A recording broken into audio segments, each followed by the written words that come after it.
संगानां रसानां छन्दसामपि मङ्गलानां च कर्तारो वन्दे वाणी विनायको नारायणं नमस्कृत्य नरं चैव नरोत्तमं देवीं सरस्वतीं व्यासं ततो जयमुदीरयेत्। गुरुर्ब्रह्मा गुरुर्विष्णु गुरुर्देवो महेश्वर गुरुर्साक्षात् परब्रह्म तस्मै श्री गुरुवे नमः। बोलिए सियावर रामचंद्र भगवान की जय। राधावर कृष्ण कन्हैया लाल भगवान की जय। उमा महेश्वर भगवान की जय। गायत्री ब्रह्मदेव भगवान की जय। सद्गुरुदेव भगवान की जय। माता पिता गुरुदेव की जय। समस्त संतगण भगवान की जय। समस्त भक्तगण भगवान की जय। ओम नमः पार्वती पतये हर हर महादेव।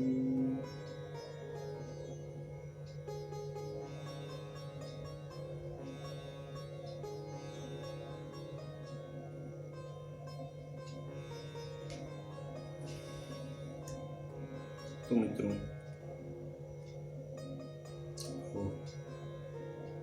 भगवान भागवत जी के उच्च कोटि के श्रोतागण,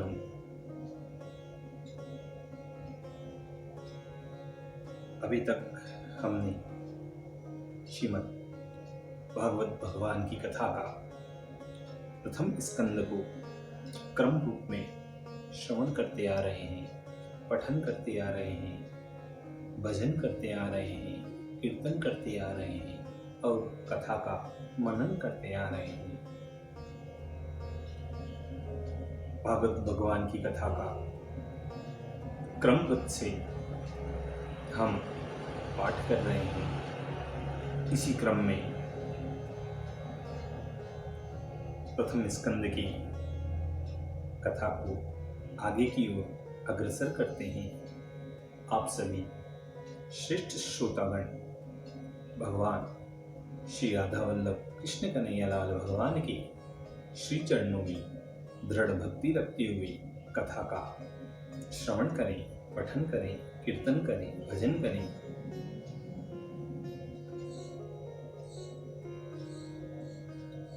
तो अब हम भगवान श्रीमद् भागवत कथा की प्रथम स्कंद की क्रम में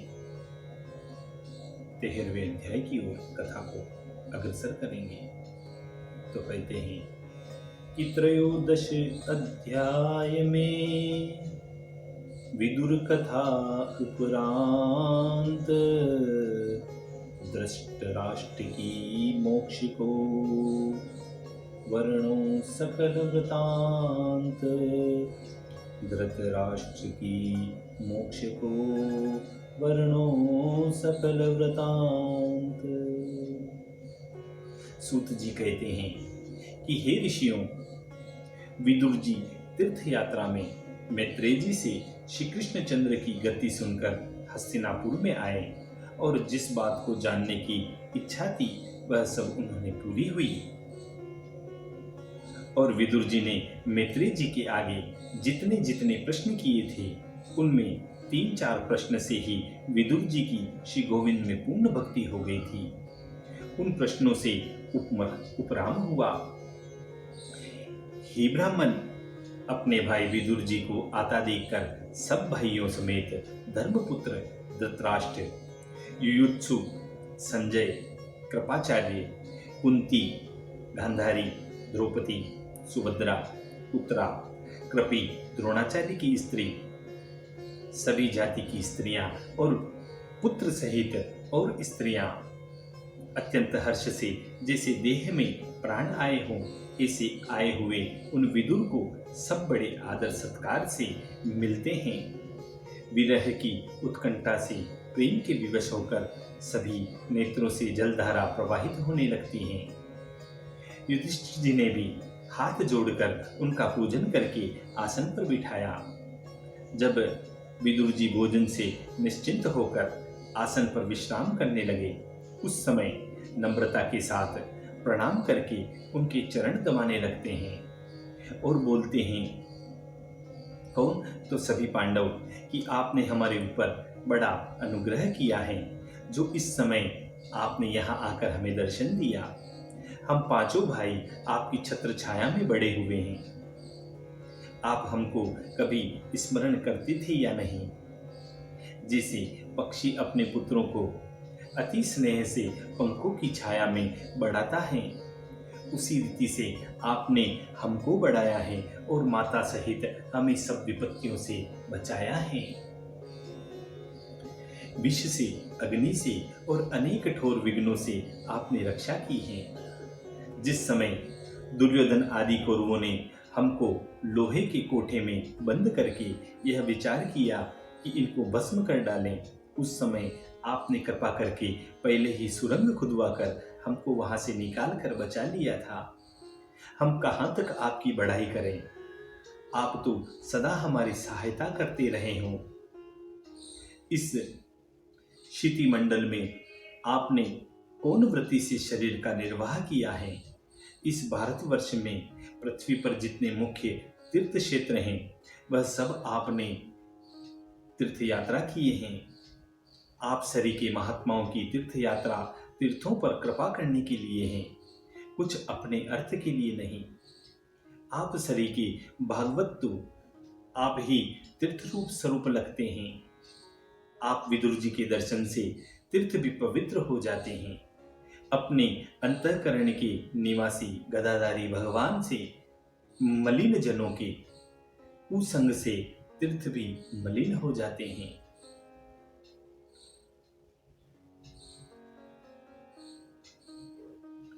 उनको फिर सत्कर्म अनुष्ठानी वेदांती ज्ञानी भगवत भक्त पवित्र सत्यवादी गुणयुक्त ब्राह्मण पवित्र कर देते हैं। भगवत भक्तों के सत्संग से तीर्थ भी पवित्र हो जाते हैं। हे पिताजी, हे विदुर जी, आपने बहुत तीर्थ किए हैं, परंतु द्वारकापुरी में भी गए थे या नहीं? क्योंकि हमारे सुहृद बांधव श्री कृष्ण आदि यादवों को आप भली भांति जानते होंगे। हमको जब से राज्य देकर वह यहाँ से गए हैं तब से उनका कुछ समाचार नहीं मिला है।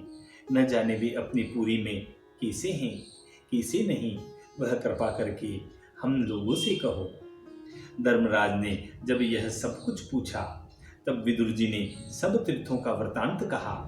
जैसा कुछ तीर्थों में देखा था वैसा वैसा पांचों भाई से कहने लगे, परंतु यदुकुल के क्षय होने का वर्णन उन्होंने नहीं किया। यह भली भांति निश्चित है कि जो बात अप्रिय हो, स्नेह योग्य नहीं हो, वह मनुष्यों को आप ही प्रकट हो जाती हैं। दयालु विदुर जी ने अपने सामने उन सभी को दुखी देखना उचित न जानकर यह बात नहीं की कि यदुकुल का नाश हो गया है। जब रनवास में स्त्रियों ने विदुर जी के आने का वृतांत सुना तब द्रौपदी आदि रानियों ने अपने पास उन्हें बुलाया और परमेश्वर का परम भक्त जानकर विदुर जी को दंडवत प्रणाम किया और उनके आने की बहुत प्रसन्नता जाहिर की। फिर विदुर जी ने धृतराष्ट्र के भवन में जाकर उन्हें और गांधारी को दंडवत प्रणाम किया। तब धृतराष्ट्र ने उन्हें विदुर जी को उठाकर अपने हृदय से लगा लिया, नेत्रों में जल भरकर कहा, हे मेरे भाई, हे भ्राता, तुम्हारे जाने के पीछे मेरे ऊपर बड़ा कष्ट पड़ा और हमारे सब पुत्र मारे गए, राज्य नष्ट हो गया। यह सब बात सुनकर विदुर जी ने कहा कि हे भ्राता, हे धृतराष्ट्र जी, हरि इच्छा बलवान है, उसकी गति से किसी का पार नहीं हो सकता। परमेश्वर की इच्छा इसी प्रकार थी। उन्होंने पृथ्वी का भार उतारने के लिए संसार में अवतार लिया था। देवगति किसी से जानी नहीं जाती। अब धैर्य धारण करके शांत रहो, यही वह समय है और यही काम आपको इस समय करना चाहिए। धैर्य रखो। यह तो कहो कि राजा युधिष्ठिर तुम्हारा आदर सत्कार किस प्रकार करते हैं। विदुर जी उन धृतराष्ट्र से पूछ रहे हैं कि दुर्योधन आदि कौरवों के मारे जाने के बाद अब यह जो युधिष्ठिर राजा हैं, आपका आदर सत्कार किस प्रकार करते हैं। तब धृतराष्ट्र ने उत्तर दिया कि युधिष्ठिर तो हमसे बड़ा स्नेह रखता है, मुझको अपने पिता और गांधारी को माता के समान मानता है और सब भाई भी हमसे अधिक रीति प्रीति रखते हैं, परंतु भीमसेन युधिष्ठिर के पीछे हमको बहुत दुर्भाग्य कहता है। यह दुख नहीं देखा जाता। धृतराष्ट्र की बातें सुनकर कुछ काल विदुर जी ने वहां निवास किया और देवताओं के समान सुखी होकर बड़े भ्राता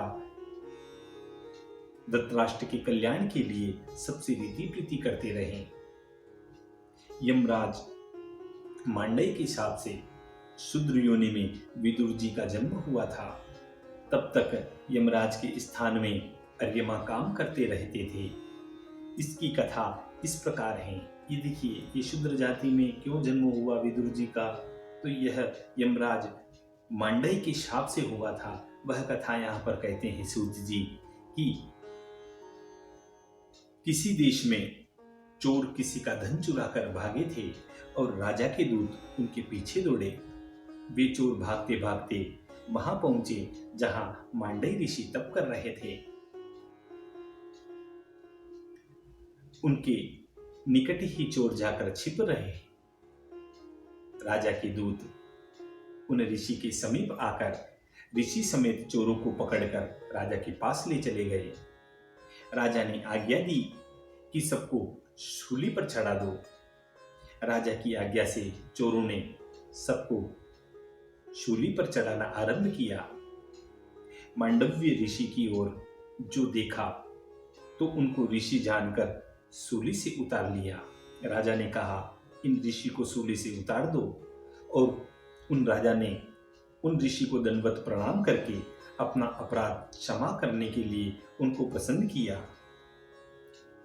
पीछे उसके बाद मांडव्य ऋषि धर्मराज के निकट जाकर बड़े क्रोध से बोले कि अरे हे यमराज, तूने मुझे किस अपराध से सूली पर चढ़वा दिया।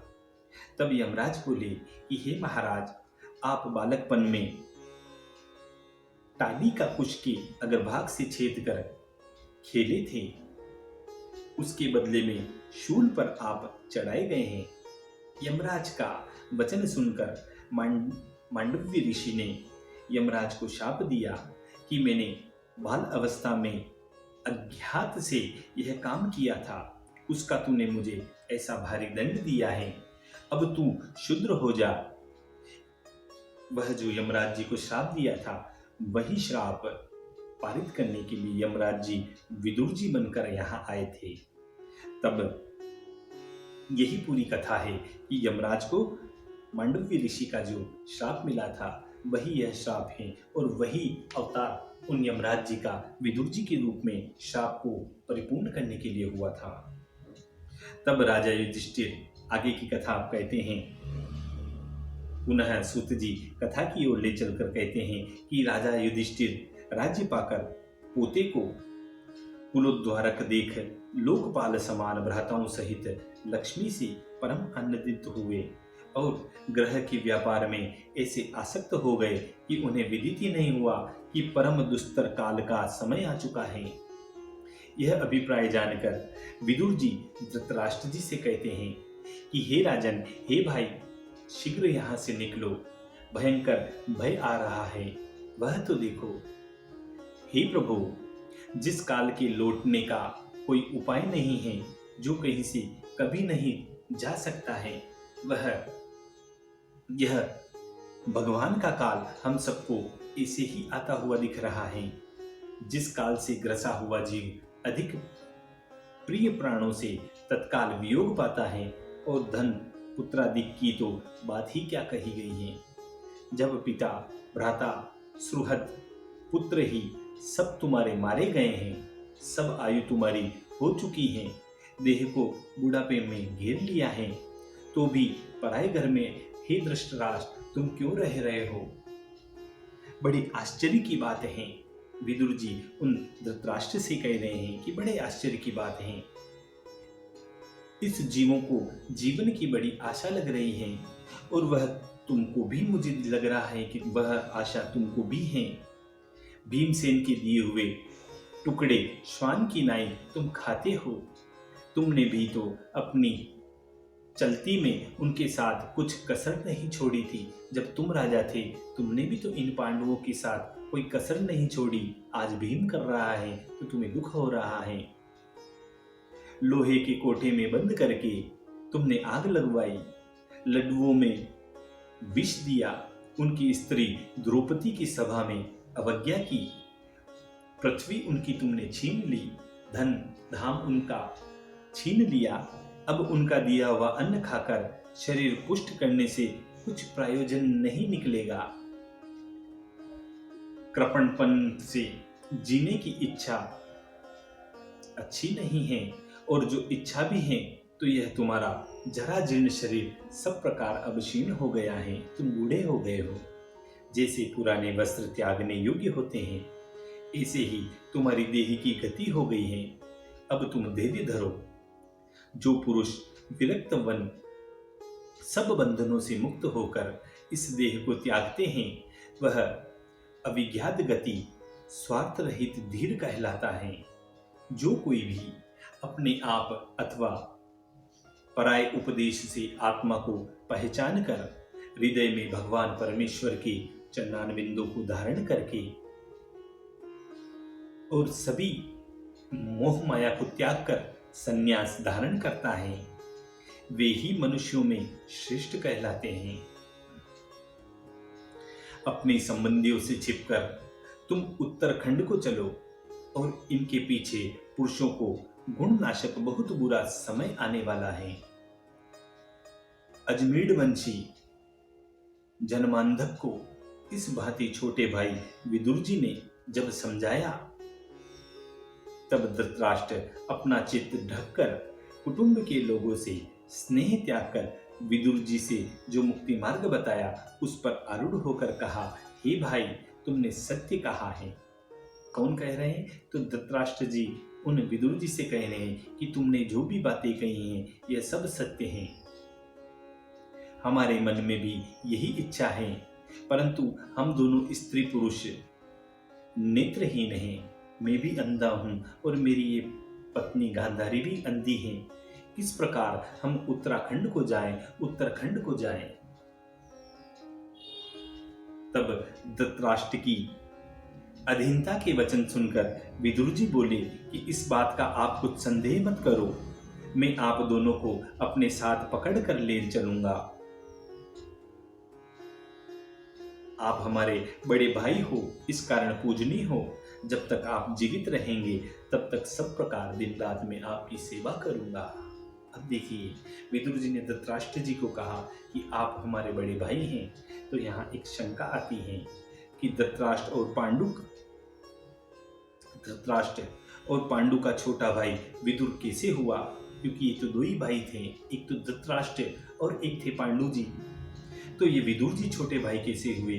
तो यह शंका सब शास्त्रों में और भारत इत्यादि, जो महाभारत इत्यादि इतिहास में ऐसा लिखा है कि अपने जन्म होने के पीछे अपनी माता के उदर से जो बालक उत्पन्न होता है उसको शास्त्र और लोकों में छोटा भाई कहते हैं, और दूसरी माता से उत्पन्न बालक लोक में और शास्त्रों में छोटा भाई नहीं कहलाता है। तो धृतराष्ट्र और पांडु शत्राणी के पुत्र और विदुर शूद्रा का पुत्र, शूद्र स्त्री का पुत्र थे विदुर जी, और ये दोनों तो राजा के पुत्र थे, तो यह भाई कैसे हुए? फिर धृतराष्ट्र का छोटा भाई विदुर कैसे हुआ? तो इस शंका का निवारण इस प्रकार समझो कि ब्राह्मण, क्षत्रिय, वैश्य और शूद्र, इन चारों वर्णों के विवाह होने की विधि शास्त्र में अथवा लोक में जो कही है वह विधि श्रेष्ठ कही है, और वह विधि प्रथम विधि है। शास्त्रों से और लोक से जो विवाह की विधि है उसको अनु कहते हैं। शास्त्र में उन अनु की विधि माने और न्याय से जो जन्म ले उसको मुनीश्वर लोग अनुज कहते हैं।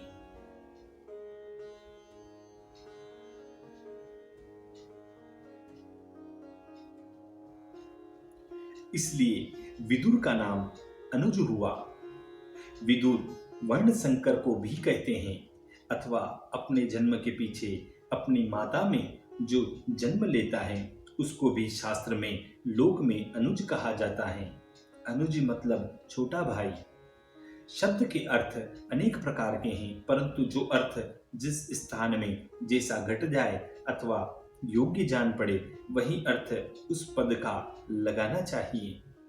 जैसे पय पानी को कहते हैं और पय दूध को भी कहते हैं। गो देनु का भी नाम है और गो पृथ्वी का भी नाम है। गो जल का भी नाम है और गो इंद्रियों का भी नाम है। गो वाक स्थान को भी कहा जाता है। देखिए गो शब्द के कितने अर्थ हुए। इसलिए विदुरेणानुजेन ऐसा वचन व्यास जी ने कहा है, धृतराष्ट्र का छोटा भाई नहीं कहा है। और अगर रीति से देखे जाए तो विदुर जी भी धृतराष्ट्र के छोटे भाई ही हैं।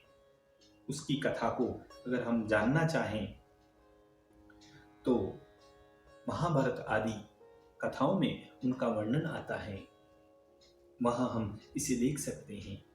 कथा का बहुत ज्यादा विस्तार होने के कारण उस कथा को हम इस भागवत में नहीं कह के और किसी कथा में इसका वर्णन करेंगे। तब आगे सूत जी कहते हैं कि पति के जाने का समाचार सुनकर संबल दुहिता पतिव्रता साध्वी गांधारी भी उन धृतराष्ट्र के साथ चलने को उपस्थित हो गई। संन्यस्त दंड वालों को अति हर्ष देने वाले हिमालय को चले गए। मनस्वी शूरों को जैसे युद्ध में सुंदर प्रहार प्यारे लगते हैं, आप इन सभी को वैसे ही जानो कि जैसे संन्यास लेते वक्त इतनी पीड़ा होती है, जैसे कि कोई युद्ध में लड़ रहा हो और उसके ऊपर अस्त्र शस्त्र लग रहे हो, उस प्रकार की पीड़ा घर को छोड़ने पर होती है। यहाँ वैसा ही बताया गया है। राजा युधिष्ठिर संध्या वंदन से निश्चित होकर अग्निहोत्र करके तिल, गो, भूमि, स्वर्ण दान देकर ब्राह्मणों को नमस्कार करके माता पिता की वंदना करने के लिए उनके भवन में मंदिर में आते हैं। वहां विदुर पिता रूपी धृतराष्ट्र, माता रूपी गांधारी को न देखते हैं। युधिष्ठिर को यह तीनों वहां नहीं दिखते हैं। उद्विग्न मन से वहां वह युधिष्ठिर जी बैठ गए और उन संजय से पूछा कि हे संजय, हमारे चाचा वृद्ध नेत्रहीन कहाँ चले गए हैं? पुत्रों के शोक से महाव्याकुल हमारी चाची भी नहीं दिखाई देती। यदि आपको विदित हो तो आप हमसे कहो। देखिए, ये जो संजय जी जो थे, ये धृतराष्ट्र के सेवक थे और इनको वरदान था कि ये भविष्य काल या दूरदृष्टि को देख सकते थे। इसलिए भी धर्मराज उन युधिष्ठिर जी ने उन संजय से पूछा कि मेरे चाचा चाची कहाँ गए हैं, आप बताइए। क्योंकि व्यास जी महाराज की कृपा से आप सब जानते हो मुझ युधिष्ठिर जैसे बुद्धिहीन में अपराध विचार बंधुओं के मारने से दुखी होकर ही स्त्री सहित मेरे चाचा चाची गंगा में तो नहीं डूब मरे। इस प्रकार युधिष्ठिर जी चिंता करते हैं और कहते हैं, जब हमारे पिता परम धाम को चले गए थे तो हम सबको बालक जानकर अनेक कष्टों से उन धृतराष्ट्र जी हमारे चाचा चाची ने हमारी रक्षा की और हमें पाला पोसा। वह हमारे चाचा और चाची यहाँ से कहाँ चले गए हैं? तब सूत जी कहते हैं कि हे शौनक मुनि, संजय अपने ईश्वर युधिष्ठिर को महादुखी देखकर अति पीड़ित हुए और मुख से कुछ नहीं कह सके।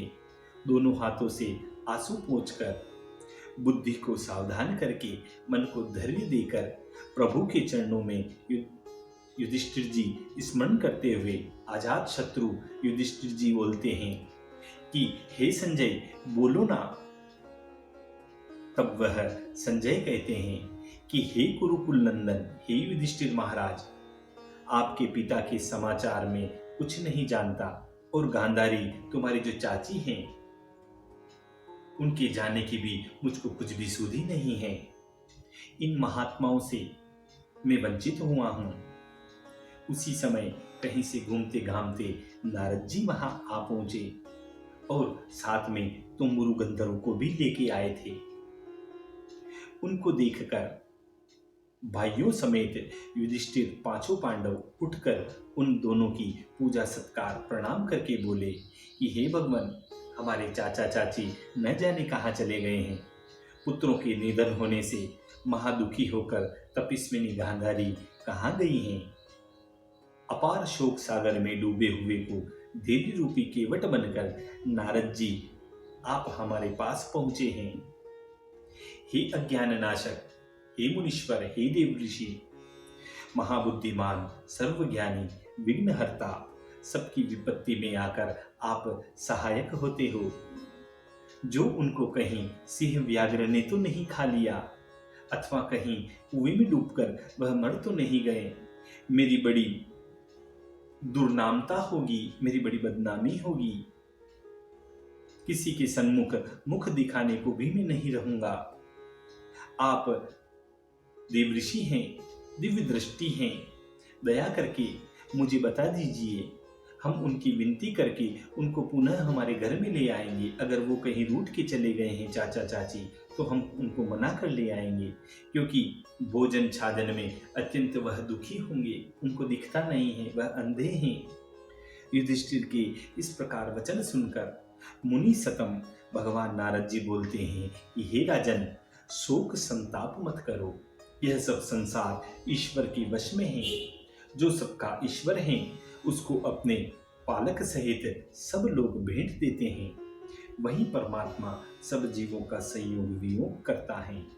जैसे बलवान बेल नाथ के वश में होकर अपने स्वामी का सब कार्य करके बलि देता है, ऐसे यह करना यह न करना इसी वेद की वाणी रूप डोर में वर्णाश्रम धर्म रूप नाथ से बंधे सब जीव परमेश्वर को बलि देते हैं।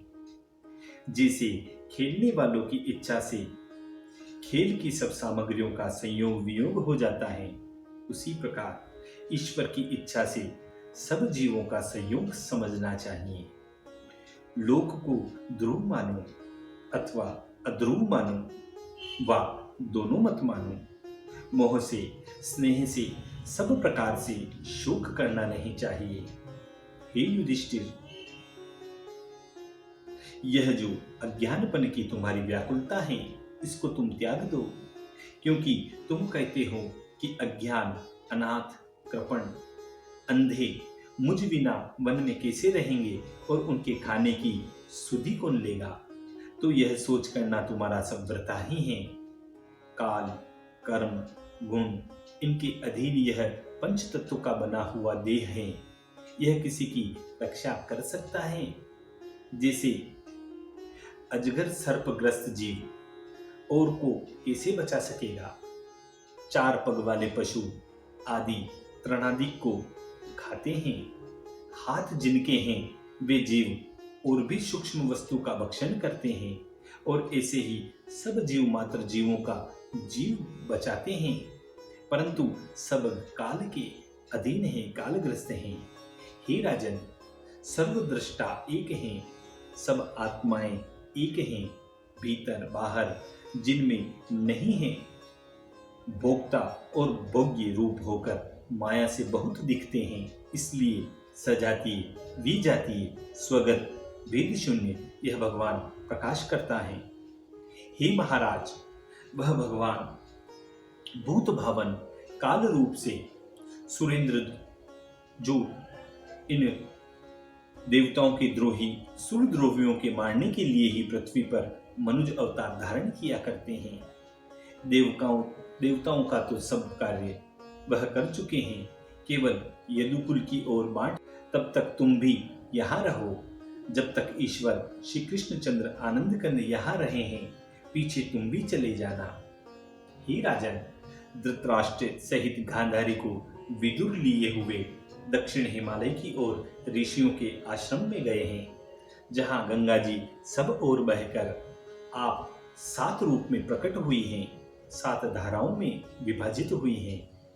7 ऋषियों की प्रीति के अर्थ 7 स्त्रोत विख्यात हैं। वहां सदा स्नान कर यथाविधि अग्निहोत्र करके वायु भक्षण के आशय रहकर अति शांत मन से परमात्मा के चरणों में चित्त लगाकर सब कुटुंब से स्नेह तज वहां तुम वास करेंगे। आसन जीत कर, श्वास जीत कर, इंद्रियों का प्रत्याहार करके, हरि भावना से दग्ध होकर, राजस तामस सात्विक सब मल जिसके भस्म हो गए हैं, विशेष ज्ञानमय व्यापक जिनकी देह हैं, जीवांतर्यामी सर्वाधार बृहत्वादि गुण चैतन्य ब्रह्म में जीवात्मा का संयोग कर तद्रूप होकर परमात्मा में वह वहां पर लीन होंगे। जैसे घट फूटने से घटाकाश महाकाश में लीन हो जाता है। माया गुणों की वासना जिनसे सर्वत्र दूर हो गई है, इंद्रियां अंतःकरण जिनका शुद्ध हो गया है, सब प्रकार के और जिन्होंने त्याग दिए हैं, खंबे के सदस्य जो अचल हो गए हैं, सब कर्म से संन्यस्त हैं, उनमें कोई विघ्न मत करना। हे राजा, हे युधिष्ठिर, वे आज से 5 दिन उपरांत अपना शरीर त्याग करेंगे। तुम्हारे जो चाचा चाची हैं वह आज से 5 दिन के बाद अपने इस शरीर को त्याग देंगे और उनका जो देह है वह अपने आप ही भस्म हो जाएगा। विदुर जी के ज्ञान से धृतराष्ट्र को मोक्ष प्राप्त होगा। पर्णशाला में अग्नि से जब देह भस्म हो जाएगी तो गांधारी उनकी स्त्री भी उसी अग्नि में प्रवेश करके सती हो जाएगी। हे कुरुनंदन, विदुर जी यह आश्चर्य देखकर अति हर्ष शोक युक्त होकर तीर्थ यात्रा को चले जाएंगे। ऐसे कहकर तुम्बुरु गंधर्व सहित नारद जी स्वर्गलोक को चले गए और महाराज युधिष्ठिर उनका वचन मान हृदय से सब शोक संताप त्याग कर वासुदेव भगवान के ध्यान में लवलीन हो गए। इसी प्रकार इति श्रीमद् भागवत महापुराणे प्रथम स्कंदे त्रयोदशो अध्याय पूर्ण। बोलिए श्री कृष्ण कन्हैया लाल भगवान की जय।